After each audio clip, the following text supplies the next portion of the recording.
तू मेरा है जुनून, तू मेरी है दुआ, तू इश्क मेरा, तू इश्क मेरा, तू इश्क मेरा। ईमान, आप अगर इस प्रोफेशन को बाकायदा तौर पर प्रैक्टिस करना चाह रही हैं तो मैं आपको एक इदारे में रेफर कर देता हूँ, लेकिन ईमान वहाँ आपको हर तरह के पेशेंट से वास्ता पड़ सकता है। आजकल तो मुझे ऐसा लगता है life is like honeymoon. Harib के प्यार और केयर ने मुझे और स्पेशल कर दिया।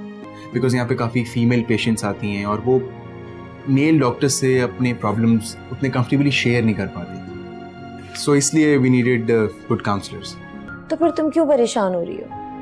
वो सब तो ठीक है आंटी, लेकिन ऐसे अपनी सारी जिम्मेदारियां आप पे सौंपना मुझे ठीक नहीं लग रहा है। But it's too early Harib, और वैसे भी मुझे बिल्कुल पसंद नहीं है कि लोग मुझे प्रेशराइज करें। तो भाई तुम्हें प्रेशराइज कौन कर रहा है? मामा ने तो वैसे ही बात की होगी, इसमें इतना इशू क्रिएट करने की क्या बात?